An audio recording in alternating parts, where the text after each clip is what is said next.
tuned in to Bellingham Podcast for the week of September 10, 2017, episode 50. From the city by the Sailor Sea, I am AJ Barce. And straight out of 9226, I am Chris Powell. On this episode, count off with me, kids. 5, 10, 15, 20, 25, 30, 35, 40, 45, 50.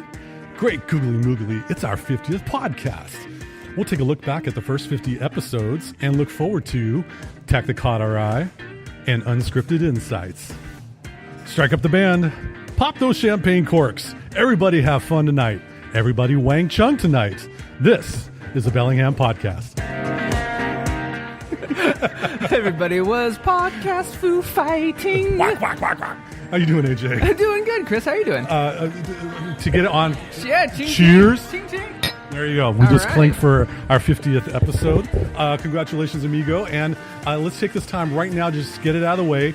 Bust my chops about me only wanting to do one podcast. I was going to do that, but we have so many other things to talk about, Chris. All right. But really, you did just want to do one I did podcast. Originally, but it's great to do 49 more plus some in the future. So we got a lot to talk about. Like, we've done a whole lot of talking in this wonderful podcast here, talking about Bellingham, technology, and whatever else we feel like. Yeah, it's been a fun year and a half, I would say. Now, before, in true tradition, because we brought it back home here. Yes. What was one of the origin places of Bellingham Podcast, what used to be the Union On State Street. Yep, the Union Coffee Shop on State Street is no longer. We're now sitting in a brand new coffee shop called Dori's Coffee. Under new management, yes. Under new management. Uh-huh. Dragonfly looks like to be their logo. It turns out that Dori's Coffee on State Street changed management back in May. Okay. And a big shout out to Andy, who is our fine barista. What's up, Andy? Hi, Andy. And the macchiato that she made for you, your thoughts? This is good. There you go. Yeah. So, Is it Bellingham Coffee? I'm Coffee Roasters? not sure about that, but ladies and gentlemen, if you are concerned about what type of coffee you get, head on down to State Street and go to Dori's Coffee. It's across the street from the Shakedown and the Racket, and by the carpet and vinyl store. So right by Bella Flora too. Yep, and just as our old episodes, that Yes. sweet City of Subdued Excitement soundtrack that you hear in the background is all organic. So if you hear some tamping of a coffee press or whatever, it's real. We're live. And it's the ambient noise because we are a mobile podcast unit for 50 episodes. But so what I did in thinking about this, because we want to take a look back. Yeah. Like Wayne's World. I listened to our first episode on YouTube. If you YouTube Google or YouTube search Bellingham Podcast, you'll get the link to all of our episodes, and I just went down the whole playlist to episode 1. And I got to tell you, AJ, I didn't have a personality. Like the gregarious idiot that sits before you right now. Basically, we talked about, right off the bat, we were hammering the point of tech security. Yeah, we were. And having like mobile pin codes and such as we were talking. But I think in me not knowing what the heck to do on a podcast, I was more interviewing you, sure, Mr. Podcast Experience, yeah. and asking you about a whole lot of stuff. It had more of an interview feel. I hadn't taken my witty, clever pills back then. No, you hadn't. You were a little bit dry and sterile and journalistic, and I quickly rubbed that off. Yes, exactly. And it had such a wonderful snarky patine. Yes. Once you rub that off. But I closed I thought it'd be really cool to do 5 questions. Do you remember that? Oh, yeah. Yeah, that was awesome. That was... Anyway. Hey, we had to, like I said, when we were sitting in your living room. Yes. Like I said, if we were going to do this, we were going to do it right. Have show notes and try to figure it out because, one, give me a mic, I'll talk. Yes. I don't care. But for you, we had to get your voice and what your voice was going to sound like with the topics that, we want to talk about. Yeah. And riffing off each other. It's like being in a band and you don't know, you don't know what set you're going to play, but as long as you can see that drummer and you can see that click, you're going to jump in on your bass. I'm going to riff on the guitar, and that's what this show has turned into. I definitely think that we have grown into Chris DeGarmo and Michael Wilton. This is my puzzle face. I have no idea what that is. Genesis? I don't know. Close. Oh, okay. Chris DeGarmo and Michael Wilton are the 2 guitarists for Queensryche. Back in Operation Mindcrime, Queen of the Reich, Empire, they had such wonderful dual harmonies. They played off each other so well, and they're from Seattle. I'm going to YouTube this. I have no idea what this reference is. We'll watch the YouTube video. You'll see what I'm talking about later on. Anyway, in looking back, What were some things that stuck out to you in this time? Well, like, so for me, it comes down to the more like mid-range episodes where we started really kind of getting out. We were wandering. We were wandering. You remember that? Yes. That was spun off of your endeavor to hit like all the cool stops by exit. Yes, I-5. Bellingham is based, kind of bisected, if you will, by the Interstate number 5 here in this great land of ours. And what better places to stop at? Exit 250. 252, et cetera, et cetera. And it gives you something like where we're coming from, and our personalities started to emerge. Yeah. And also it forced us to get more, because like when we started this, we wanted to be more mobile and record on the Johnny on the spot, wherever we wanted. And that took some stretching of my editing skills, not going to lie. There was a few venues that were loud, a little bit loud, and a little bit ambient. Like we were in a cavern of voices. I could not hear those in my head. It was bad. But kind of like that loud. There's Bellingham for you. And that is what I'm really looking forward to right now, ladies and gentlemen. The end of summer, the rainy season, and the end of the end of screaming eagle exhausts on motorcycles. I know you're a two-wheeler, and I got no problem saying I can't stand that 150 decibel roar that we just went through. So I'm off my soapbox. That's okay. Mine's legal. It's great. Yes. But also, that reminds me of the time that we recorded at Taylor Dock. Oh, yeah. The wind episode. Yeah, it was like episode 25, 6, 7, 8, around in there. Yeah. We were on Taylor Dock, and we had to record not once, not twice, but 3 times because of the train. Yes. And when you're in Fairhaven, you know this, folks. You know what's going on when you're walking around. You can't talk. Nope. The train just takes over. For like a good 5 minutes. Yeah, pretty much. But mercifully, that wonderful motorcyclist that got a cameo in our podcast is gone now. Yeah. So, let's rewind a little bit. November 6th of 2016, episode 18. Yeah, that was a special one. I think we really realized, you know what? We're getting kind of tired of new shiny technology. Fatigue tech. That's a great way of putting it. Yeah. This was the episode where we had discussed the MacBook Pro being released with a Touchbar. Yeah. Shiver me timbers. There's a Touchbar on the MacBook Pro that was around $2,000. Shiver me Touchbars. That's right. That's even better. And then also Microsoft. The Surface.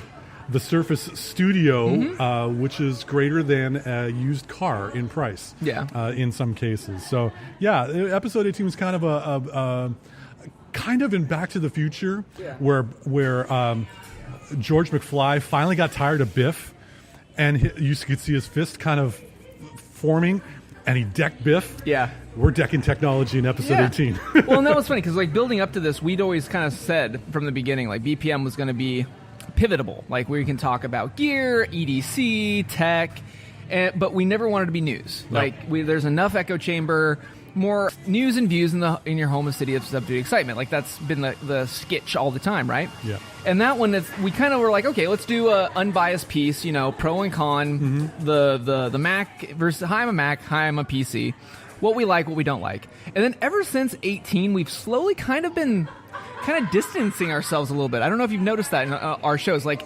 we talk a little bit about more the local beat. Yep. We talk a little bit more about just gear in general and practicality of when you get something, cry once, buy the best. Yes. We kind of got into that vein. That's kind of where we've been staying lately, Chris. And I quite honestly am exhausted, folks. If you can see the look on my face right now, I'm tired. I'm burned out of having to keep up with all of the new products, all the new products and all of the new websites and all of the new apps that are coming out. Yes, it's fun, but it's exhausting. And if we approach it from a pragmatic standpoint of stop chasing everything and go for something that can last for a while, we'll try stuff out and we'll take the technological bullets. Yeah, right now I've got, speaking of trying something out, I've got the Goldilocks iPad that I've been working with for the last week. You mean the new 10.5 iPad? Whatever. Yeah, okay, fair enough. All but right. like I've had it and the Apple Pencil, and I've been doing as a pro, I have been pushing pro content on it. And you've heard my opinions off the mic about that. We want to stay clean, so we're not going to hear about those comments at this point. But it's one of those things where I'm holding this piece of aluminum and glass, going, I have a 3-year-old iPad that does the same thing. Like, you and I have always looked at technology from the essence of, cool, you need a hammer. Okay, do you need a framer's hammer, carpenter's hammer, a ball peen hammer? Yes, they're all hammers, but if you're working on metal, you don't want to use a carpenter's hammer. You know, it's not the right tool for the job. That's what we're proselytizing. And lately, it's just with technology, whether Mac or PC, I don't care. I'm an equal opportunistic grievance on tech right now. Laptops from the PC market, they tried to play catch up with touchscreen and their legacy and failed. Apple, on the other hand, has been offering so many products. It's a flashback of the 90s, right before Steve Jobs came back, if you remember. From the wilderness. It's gotten a little diluted in what you have to choose from. Yeah, there's like, what type of flavor of chocolate ice cream do you want? Can I just have chocolate, please? Thank you. Like, I want the pro version of the chocolate ice cream on a waffle cone. With Belgian chocolate. Belgian chocolate instead of the titanium chocolate. Yeah, I don't know, Chris. Like, for us, there's only so much that you can talk about a piece of aluminum with chiclet keys that you're going to press in some sort of language that gets documented in an application on a screen. I don't care what other form factor you throw at me. That's in essence what we're talking about. Well, and also one of the things that we're walking the walk with is what we're using for our gear. Yeah. I'm right here. I got the beast that I've had for a couple years now. iPhone 6S. What was that? 6S Plus. We are 3 days away from a new announcement. Are we? Honestly, I haven't even noticed. Tuesday, September 12th. I missed this. Don't worry, I'll take notes for you. Thank you. Yeah, but Apple will be talking or releasing a new iPhone later this fall. I don't have plans to upgrade. This works just fine for me and what my needs are. You've got a SE, but it's the same form factor from the iPhone my 5S that I rocked into the ground. So you pretty much hot rodded the same form factor. Yeah. And your bag, your my 5-year-old leather bag, your satchel, yes, you're still rolling with that. We work with what we got, sure, and we drive it into the ground, sure. And when the time comes when the phone will not or the laptop will not keep up with all of the advancements in technology, okay, then we'll look on an upgrade. But here's the epiphany. When I was going through our episodes and listening to our rants and stuff, remember the Evernote rant? We had, oh my goodness, yes. Or what we called it, Notegate. Notegate, yep. I kind of had an epiphany. Like, a lot of the stuff that you and I started to kind of glean towards is hardware has kind of gotten stagnated and software has gotten fragmented. Okay? Wow, that's a great tagline. Well, here's the thing: is that we kind of glom onto tools, but then all of a sudden, tools start going to subscriptions. Yes. Or tools start to not suit what we're using. Okay? Or cease to exist. Or die. Shrivel up and die. Yes, it did. But meanwhile, like a lot of like my Lightroom rants and Adobe in general, but meanwhile, like out of the ashes, 5 years later, Ohm Writer gets a reboot. Those two guys, props to them. Yep. You know, and it's just funny because I think technology has gotten to the point where hardware really doesn't matter. It really doesn't. It's about is the software that you want and or need available. That's it. And from my standpoint, does what you are using bring you joy? Sure. And no, I'm not ripping off Marie Kondo's life-changing magic of enjoying technology. No. Okay. Anyway. Again, don't get the reference, but I'll believe you. Marie Kondo wrote a book called The Life-Changing Magic of Tidying Up. Okay. It's a bestseller about really just clearing out all the clutter in your house. Oh, groovy. Anyway, I find that there's a couple software programs that I use, like in our video episode that we did in this 50 zone, where I publicize Fantastical. Yeah. Loves me some Fantastical, and it's been ubiquitous in my life. And a couple of these other ones that we've talked about, if it's subscription or if it's pay through the nose for a fee, the amount of work and the amount of time I'm saving and the amount of joy I get where I giggle when I'm entering in a appointment, it's worth it. Yeah. And that's what we're trying to, don't have to put up with something that you're using. Look for something that could work for you in a way that can de-stress your relationship with technology. Yeah. It's kind of like the Chromebook. Yeah. I stutter because I know you have a Chromebook. I do. And it's funny because a lot of people still look at the Chromebook as a gimmick or as a toy. Yep.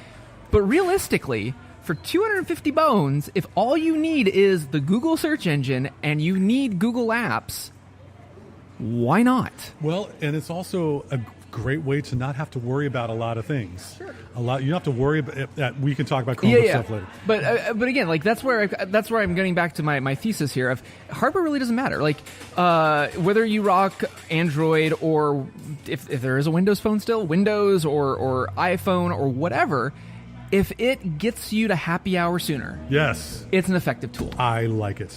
I'll drink to that. Okay. Cheers. There you go. Sweet. So, but there's also something that happened kind of after that MacBook Microsoft Surface episode 20. Yeah.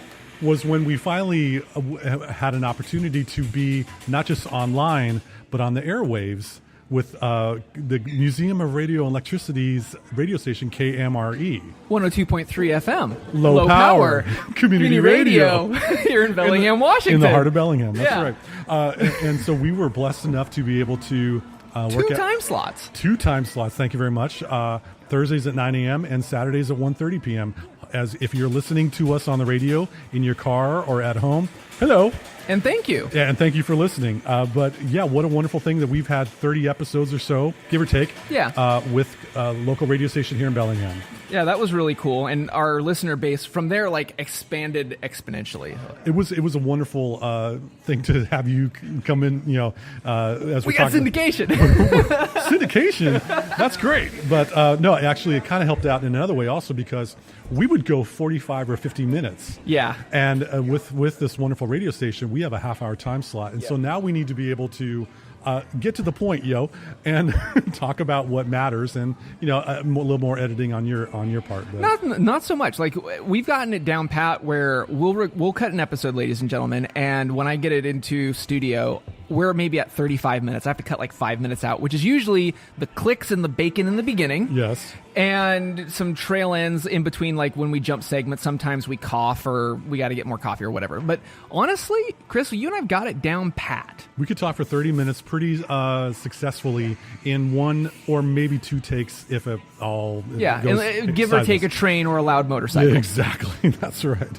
So, and I mentioned earlier, one of the highlights that I've had so far is when we shot a video for our personal technology to end 2016. Yeah, that was fun. And I've been on the record many a times with you about this. I hate doing video.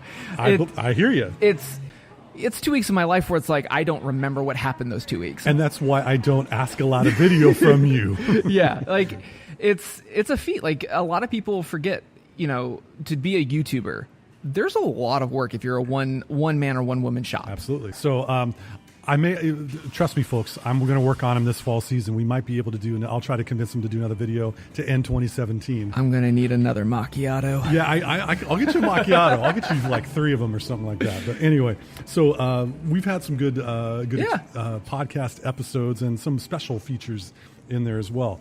I want to keep clicking, keep chugging along. It's time for that wonderful segment. Tech that caught our eye. Yeah. So, AJ, you got this one. What is some tech that recently caught your eye? So, looping around. So, before I get into this, Chris, it's been a pleasure doing 50 episodes with you. Thank you very much. I reciprocate. Ditto, dude. So now, if you're like, okay, guys, it's been 20 minutes of gushing. Where's the actual episode? Here's where you want to start at 20 minutes in. And go. So, tech that caught our eye. Getting back into Sequent, my little dipstick of the watch and tech community.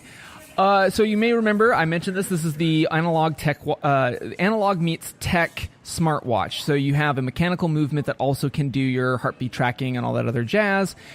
If you recall, I've been watching this and trying to use this as a metric for people in the world that want to have tech, but they also want to have the functionality of an actual watch. Yes. So Sequent, that small little, Swiss company. The startup that could. The startup that could. And again, Kickstarter is not a marketplace. This is still vaporware until they ship. They wanted $80,000. And where are they at right now as of this recording, AJ? 1.04 million Swiss francs. 1 million Swiss francs. That equates to $1,081,000 US. Not bad. That's pretty good. That's pretty ding-dong good. And they're looking to ship January of 2018. So a late Christmas gift. Yeah. Well, I hope they get enough of the resources they can start shipping, because boy howdy, there's a lot of people that's going to want a sequin watch. Giggity. So again, we'll see what the tech press, or sorry, I guess the watch press say about this when these actually get shipped. But I'm still impressed. I mean, if this comes to market and if it takes on, this puts Withings and those first pioneers that tried to blend analog and digital smartwatches together, this kind of blows them out of the water. Well, good on them for here's a little company that, hey, look what they're able to do. It's let's hear it for the boy, like Dennis Williams in the 80s song. So here's the other tech that caught our eye. Spin with 2 N's. Did you take a look at it? I did. Okay, so Spin is the most tech-gastic, and I mean tech-bombastic, tech-gastic coffee machine I think I have ever laid eyes on to date. I was very impressed with how they describe what they do on their website. Yeah. So they quote, "Quality coffee made easy." That is their little sketch. Okay, that sounds pretty generic, but impress me some more, AJ. So this thing, which is the second batch is already sold out. Their third batch is coming early 2018. Their coffee machine ranges from Keurig price of $299, the upper end, to a whopping $599. This machine takes your coffee with an app, and you can basically set it and forget it while you're in bed. If you want to have espresso doppio, there's an app for that. You just tap it, and it grinds the beans, it spins it in this whirligig fashion, and then brews this beautifully crafted R2D2 coffee. Or if you don't want that, then you can make it a latte or a macchiato or whatever. It's basically made to order instant coffee extraordinaire. Like I do not know how many adjectives I can throw into this thing. Well, maybe we can equate it with Rosie, the robot made from the Jetsons. From Jetsons. To make your morning coffee, Mr. J. Yep. And here's the great thing. It knows when you run out of coffee and will order your coffee for you. Like it's got the Amazon Dash type of thing going on for it as well. Like there is a lot of tech crammed in this thing. And if you're a coffee aficionado, or you want to be able to figure out a way how you can save money, because if you buy this device, how many cups of coffee do you avoid at Starbucks before it pays for itself? Right. Or, another coffee choice. Star Schmucks. Yeah. But here's the thing. Like, I first looked at this and I'm like, holy heck, this is an expensive piece of crap. And then, well, because you know where I'm coming from. I have a Bialetti. I put on my stovetop, and 2.5 minutes later, I'm drinking coffee. Like, seriously? 2.5 minutes of my life, whatever.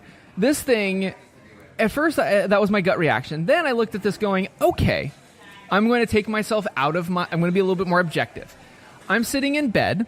I'm batching it, right? And I'm going to be hopping the tram because I work north of Seattle and I want to grab a cup of coffee and go because I'm taking the light rail. Yes. Okay, cool. I get up, I set my cup of coffee, I get dressed, I basically grab my craft and I walk out the door, done. That's kind of the motif that this thing is. I don't see this as the family coffee maker, kind of like I don't see the Keurig as the family coffee maker. It's the one cup, one shot approach to coffee. It's instant coffee 3.0 is what this is. For the 21st century. For the 21st century. It's cool from that lens, but for me, where I look at it as this sacrosanct process of making my cup of coffee with my son as he grinds my beans, as I'm teaching him to grind with a hand grind. For me, that's more important to me. But for others who are pressed for time and they want pitch perfect espresso, this might be a tool in their arsenal. SPINN.com. Check out the website if you are interested. It looks like it has some potential. Yeah, and again, it is available for pre-order, so take that with a grain of salt. Yes. There's lots of stuff that do pre-orders, good and bad. But again, it was one of those things that caught my eye where, again, my gut reaction was, huh! And looking at it from a different vein for a different lifestyle, a metro lifestyle, this might be something you might want to look at. Or if you are a single person and have a little bit of disposable income, or you've been really good this year and you write that letter to Santa Claus, he might be able to help you finance that spin coffee maker. So something to check out. Okay, Chris, so it's time for dun dun dun Dun-dun-dun. Unscripted insights. That's right. There you go. That works. All right. So I'm going to go first again because I always go first. And AJ Barce, world traveling photographer, nationally published, amazing professional on Patreon photographer dude. You are called into a meeting with Bellingham City Council. The entire Bellingham City Council. Sub-council. Hi, Bellingham City Council. And they ask you, AJ, thank you for joining us. We have a project for you. We've seen your Best of Bellingham from 2016, and we have a need for some updated artwork for Bellingham, and we'd like you to do a photo shoot that captures the essence of Bellingham.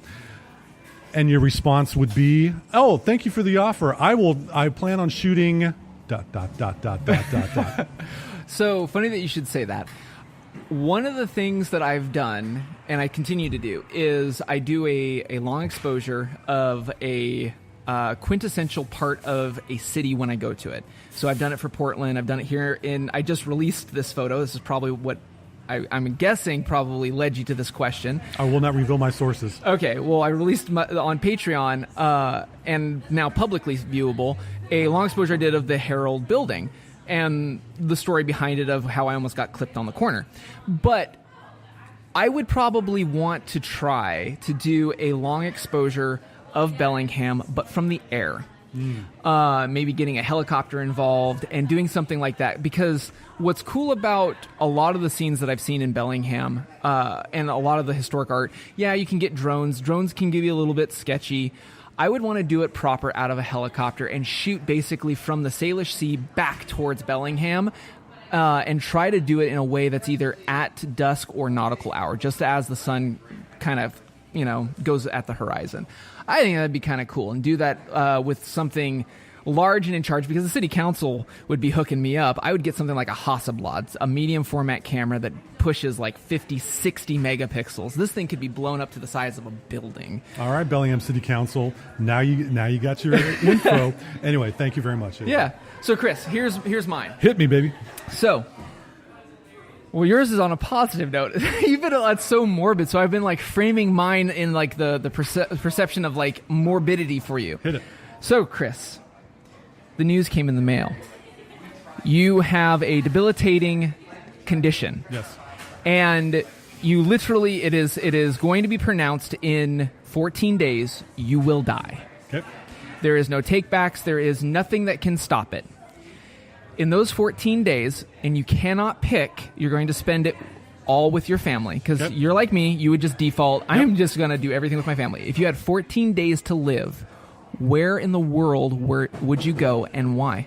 Italy, because my wife and I want to go there in about 4 years and take some time to go live there. I would immediately book a flight for all of us to go out to Italy, and not just Rome, and I mean, that would be beautiful, and all the big cities. Yeah. No, I'm talking about the little villas, and I want to eat delicious bread with butter. I want to drink some wonderful wine that does not come, is not described as $3 Chuck.